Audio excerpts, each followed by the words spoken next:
Yes, Reds, we are back. It's been a while since we've done a show, but transfer window is now closed. So, yeah, mad few days, I think, for the club, for the fans watching it on Listen, first time deadline day that we've had to tune in and actually see our club do something on the deadline day. But as you can see, I'm joined by Ross. It's just me and him tonight, going through the transfer ratings this summer. So, Ross, how you doing, mate? Yeah, all good, mate. I think I've recovered after deadline day. I can't remember a deadline day quite as exciting for a Liverpool fan. It's been a few Mm. years since we've had a day like that, so it's nice that we can go back to normal now and forget about all the transfer stuff. But yeah, all good, mate. All good. I think if going through transfer deadline days for Liverpool, I think by this one with the Isaac and Gay stuff, I think the last one we really had was it Kabak and Davis one was that deadline. That was the latest deadline day where we actually tried to do something. But yeah, I mean we're going to go through our signings this summer, what we think of them, how we'll set up with them. And everything else. But let's quickly go through some of the comments. You got Connor, bonjour fellas, what's happening, lad? You alright? Got Doug, how you doing, mate? So Ross, let's get into it. If we Yeah. start off the start of the window, it was Frimpong through the door first. 29 point something million. The deal was done straight after basically the stuff with Trent come out. But what do you make of the Frimpong signing at the start of the window? First of all, who's Trent? I don't know who Trent is. The Frimpong signing, I think it was just right on all levels. I think financially it was right. I think there was a good player available for a very good price. So Frimpong, I think, obviously after Trent left, everyone was disappointed, but I think that was the signing at right back that made the most sense, just from all levels. I think he's a very, very good player. He's absolutely rapid, though, isn't he? We've seen him a Mm. few times. He is. Pre-season, he was rapid. So, different type of player to Trent. I think we'll see him bombing up and down the wings a bit more, and hopefully not as lazy as our former right back. But yeah, I think Frimpong was the logical choice, isn't it? If you have a Mm. player like that on the market for the price that Liverpool are always looking for those opportunity signings, and I think that sums Frimpong up down to a T. A little bit of a stop start so far career. Played the Palace game in the Community Shield, then he played the Bournemouth game, and then he went off injured. Didn't want to go off, but he got taken off in that game injured. Obviously missed the next two games, and hopefully we'll have him back after the international break that's coming up. But out of 10, would you rank the Frimpong signing? It's a bit difficult because, as you said, it's been a bit stop-start. So I like what he did for Leverkusen. So I think out of 10, and based on what we've seen in pre-season, I'm going to give it a solid 7 for now. I think it's a good start to go with. We got some other big players to get into, so I'm going to go with a solid 7. Yeah, I like the Frimpong signing. If you're looking at right backs out there, there weren't too many that fit the way we play. I don't think under Slot. Obviously, there was rumours Slot's trying to go the PSG tactic route. So Frimpong could be a Hakimi if you're looking at it like that. They basically do the same thing. They're both attacking, and they both offer very good. Like Frimpong's assists and goals numbers for Yeah. Leverkusen were very good. So that was a good signing. I quickly want to touch on Mamadashvili before we move on to the rest of them this summer. Obviously, he's come this summer. Was on loan at Valencia last season. I just see a comment. This is throwing me off a little bit, but yeah, Mamadashvili, he was on loan at Valencia for the season. I see people criticising him there why he was on loan there this season, but let's be honest, that Valencia team are not the best no more. No. So he's obviously had to pick the ball up out the back of the net and try to save as much as he can, but it feels very good to have someone of that ability to be a number two at a club. Obviously, he's going to be Alisson's long-term replacement, whenever that may be. Hopefully, not too soon. But yeah, how do you rate Mamadashvili, and do you think it's good business by the club getting him in? Yeah, I think so. I think obviously this summer it's gone a bit under the radar because we announced it last year, didn't we? So we kind of already expected him to come in. I seen the lazy comment there. But yeah, the Marmadas one. Yeah, I think it's gone under the radar purely because it was announced. I had a look at some of his clips on YouTube. He is an excellent shot stopper. I don't doubt that for a second. Some of the saves he makes are absolutely incredible. So I think to have a player of that quality as the number two, obviously we all know Alisson. For me, he's up there in the top 3 goalkeepers in the world easily.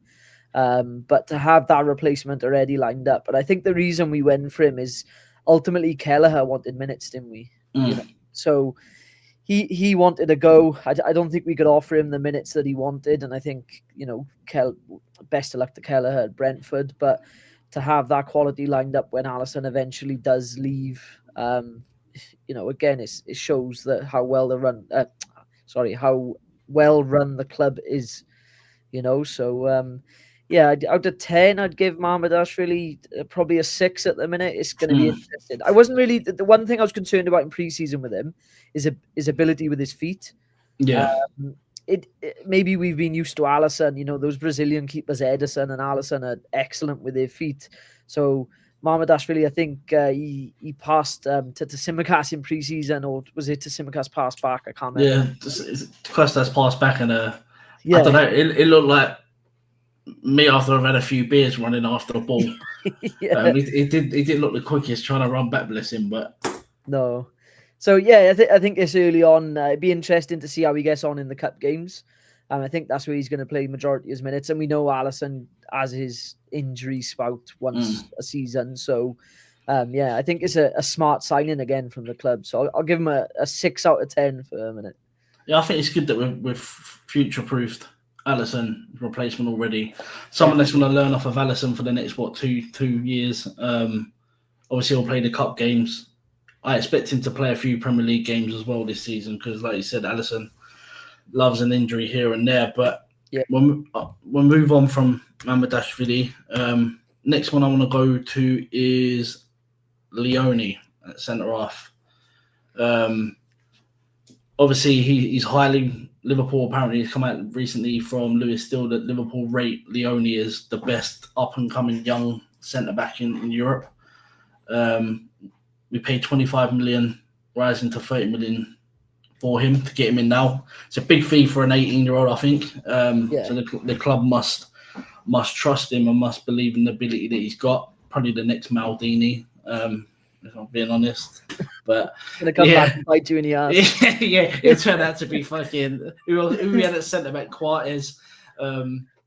Kabak we've had. Mate, Kyriakos. Remember, mate, them levels of centre half. But what do you think the signing of Leone for such a young age?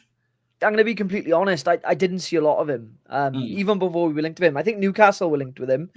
I don't know a lot about him. He looks fucking massive though. Like he's 6'4" and he looks absolutely gigantic. So I think again this comes back to the strategy of the club. The club, Michael Keaton pajamas.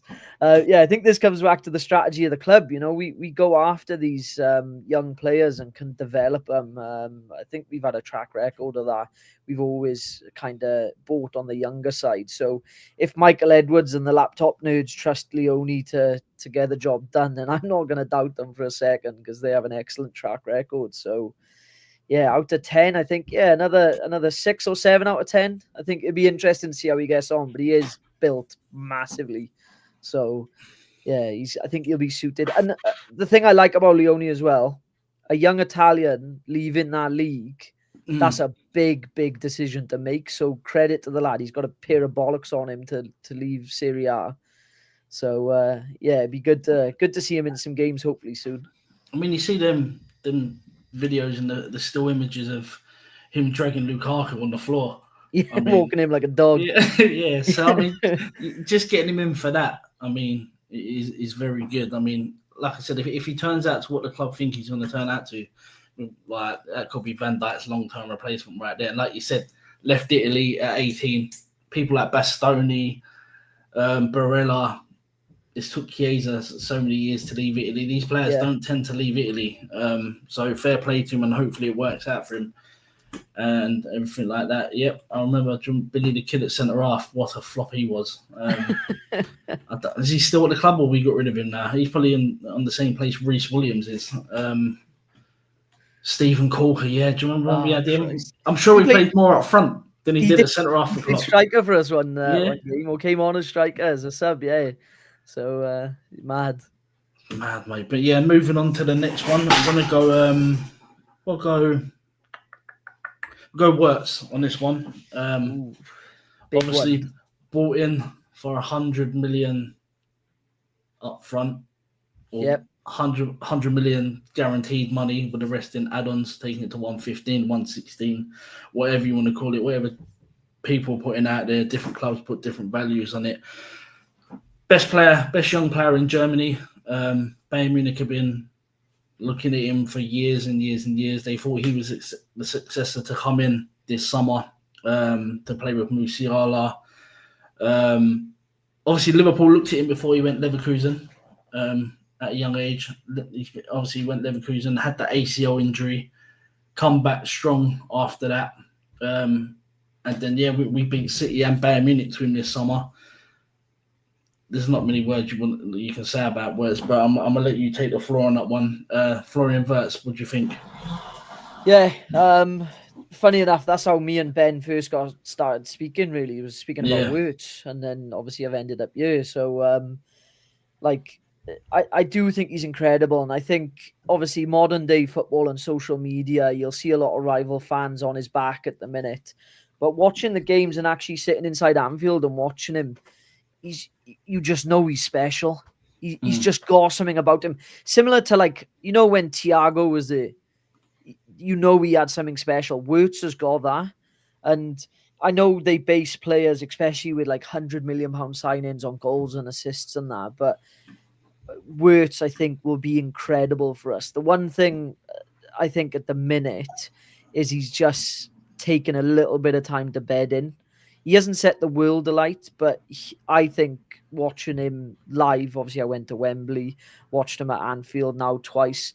I genuinely think we've got a superstar in our hands. It's just all about time. He just needs to speed up his play a little bit. I think the Bundesliga, you got a little bit more time on the ball than the Prem. So it's just taking that time to adjust. But I genuinely think he's going to be a superstar. And the fact Bayern Munich were going after him when they had Musiala, like, that should speak volumes about how highly rated he is, because Musiala is a world-class player in himself. The fact they were chasing Wirtz in addition to him when they're similar type players, I think speaks volumes. But I'm going to give Wirtz a 9 out of 10 for us. It's signing-wise. I think he's going to be absolutely amazing. Yeah, I just think you've got to also look at it, take into account the games we've had, the first 3 league games. You've had Bournemouth at home in these games, obviously the first game after the whole Jota situation this summer. Yeah. So that was the first home game after that. You then had Newcastle away. I mean, fucking hell. I don't think many players would want to play in that atmosphere. The build up to it, the whole stuff with Isak.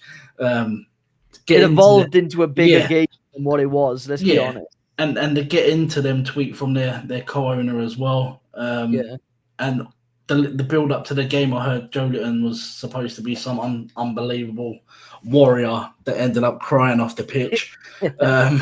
But yeah, and then you've got Arsenal at home, who's let's be honest, is our closest rivals. And Arsenal played 3. Let's not get it wrong. Arsenal played 3 DMs and 5 centre halves or something in the game. Yeah. So I mean, it is a tough game to come into. He needs Burnley away is perfect for him. Yeah, at the minute. So yeah, I agree with you. I think he's going to be very, very good top. He just needs to get used to the physicality of the Premier League and the pace of it, because obviously Germany's a bit more slower.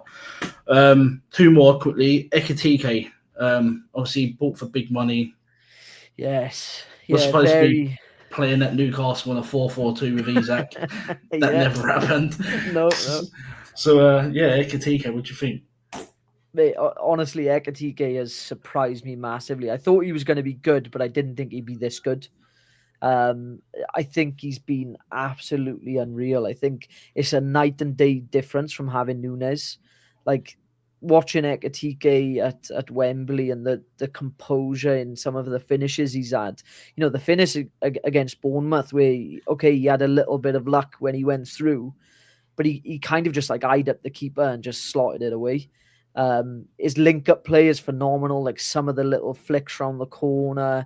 You know, he's dropping deep for the ball. And I think I seen like a clip on Twitter somewhere where like he was absolutely bombing it back for defence, and he just came back past everyone to help in defence. And I think that sums up a Liverpool player.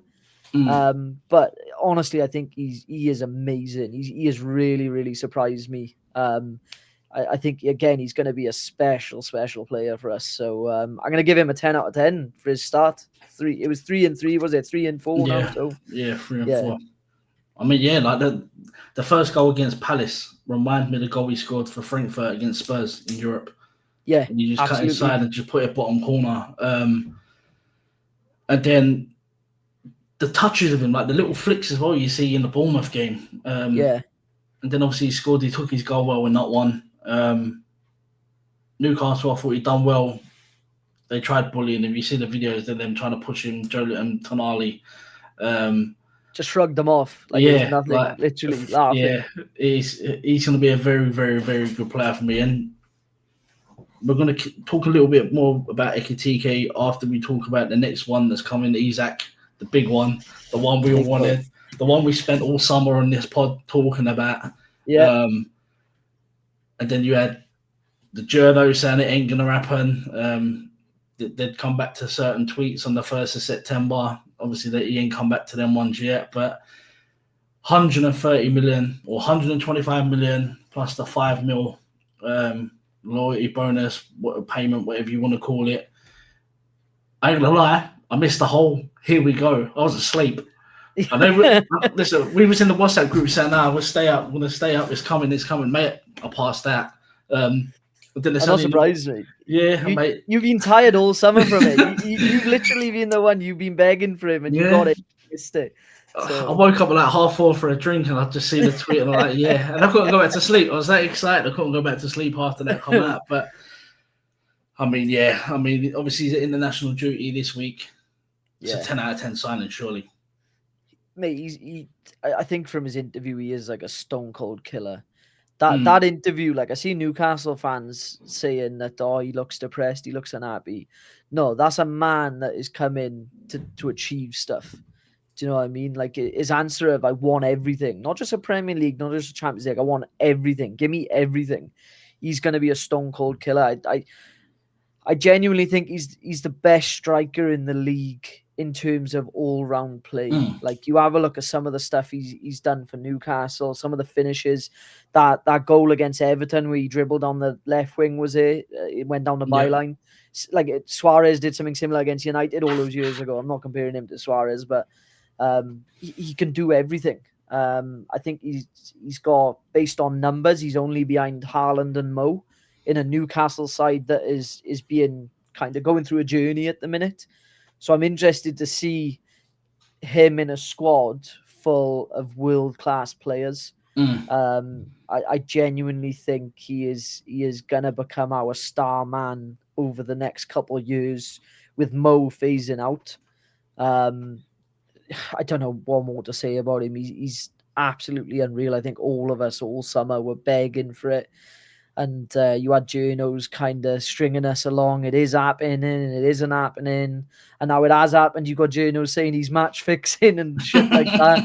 Like, what bollocks is that? Like, but you can tell how good of a player he was purely from how upset the Newcastle fans are. So, Connor, I'm not going to get you started on that, Connor. You was already going off on Chiesa. But no, Isak is a phenomenal signing. Absolutely phenomenal. I mean, apart from in an all-round game, apart from Harry Kane, Isak is the next best. He's better all-rounder. He's better all-round than Haaland at football. Then you'll leave you sacked. I just seen that. Or left. I'll be interested. There was rumours he was it was time to go for him. He was just doing the next transition for them to get the summer through with a new manager. Yeah, he was Wow. always going to go. It was just the timing that he was going to do it. But quickly before we wrap up, because I know you need to go. Yeah. Where do you fit Ekitike and Isak in the same team? We spoke about this in the group, didn't we? And I think it's a fantastic problem to have.